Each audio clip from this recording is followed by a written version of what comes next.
Maharashtra cabinet విస్తరణకు ముహూర్తం ఖరారైంది. ఈ రోజు సాయంత్రం 4 గంటలకు నాగ్పూర్లో మంత్రివర్గ విస్తరణకు వేదిక సిద్ధం చేస్తున్నారు. 30 నుంచి 33 మంది మంత్రులుగా ప్రమాణ స్వీకారం చేసే అవకాశాలున్నాయి.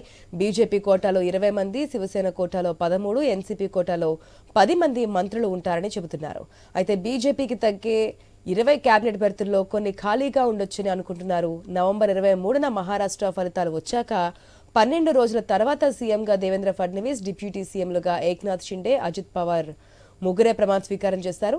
ఇప్పుడు టీం విస్తరణతో మహాయుతి ప్రభుత్వం పూర్తి స్థాయిలో పాలనను పరుగులు పెట్టించే పనిలో ఉంది. రైట్, మహారాష్ట్ర క్యాబినెట్ విస్తరణకు ముహూర్తం ఖరారైంది. దాదాపుగా ఈరోజు సాయంత్రం 4 గంటలకు ముహూర్తం కూడా పెట్టినట్టు తెలుస్తోంది. క్యాబినెట్ లో ఎక్కువగా బీజేపీకే ఎక్కువ ప్రాధాన్యం ఇచ్చినట్టు తెలుస్తోంది. 20 మంది మంత్రులు ఉండబోతున్నట్టు తెలుస్తోంది. పూర్తి అప్డేట్స్ మా స్పెషల్ కరెస్పాండెంట్ సునీల్ ద్వారా తెలుసుకుందాం. సునీల్, మొత్తానికి క్యాబినెట్ కూర్పు కూడా జరిగినట్టు తెలుస్తుంది. మహారాష్ట్రలో సీఎం, డిప్యూటీ సీఎంల గురించి చాలా వరకు డిలే అయ్యారు, ఎవరు ఏకత్రాట మీద రాకపోవడంతో.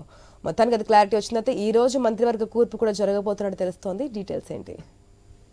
మహారాష్ట్రలో మహాయుతి కూటమి డిసెంబర్ 5న కొలువు తీరింది. ప్రభుత్వం కొలువు తీరిన 10 రోజుల తర్వాత మంత్రివర్గ విస్తరణ చేపట్టారు.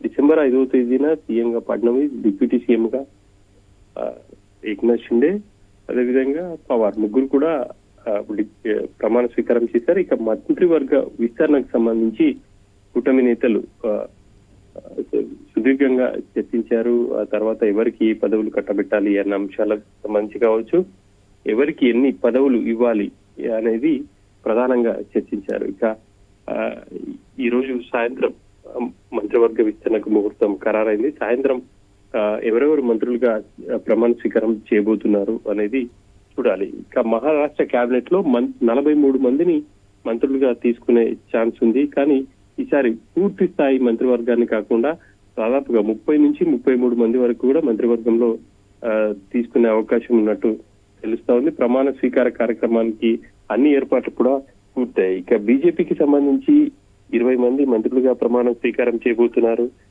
మహాయుతి కుటుంబంలో అతిపెద్ద పార్టీగా బీజేపీ ఉంది కాబట్టి బీజేపీ నుంచి 20 మందిని మంత్రివర్గంలోకి తీసుకునే అవకాశం ఉన్నట్టు తెలుస్తా ఉంది. షిండే సంబంధించి శివసేన నుంచి 13 మంది, ఎన్సీపీకి నుంచి 10 మంది మంత్రులయ్యే అవకాశాలు ఉన్నట్టుగా ప్రచారం జరుగుతా ఉంది. ఇక ఈ సాయంత్రం పూర్తి స్థాయి క్లారిటీ రాబోతా ఉంది. ఇక మంత్రివర్గంలో ఎవరికి ఏ పోర్ట్ఫోలియోలు ఇవ్వాలి అన్న అంశాన్ని సుదీర్ఘంగా చర్చించారు. కీలకమైనటువంటి హోంశాఖకు సంబంధించి శివసేన పట్టుబట్టింది. గతంలో ఇటు శివసేన నేతృత్వంలో షిండే చీఫ్ మినిస్టర్ గా ఉన్నారు. ఆ సమయంలో ఫడ్నవీస్ డిప్యూటీ సీఎం గా ఉన్నారు. డిప్యూటీ సీఎం గా ఉన్నటువంటి ఫడ్నవీస్ దగ్గర హోంశాఖ ఉంది. ఈసారి కూడా అదే కొనసాగించాలి అని చెప్పేసి శివసేన పట్టుబడతా ఉంది.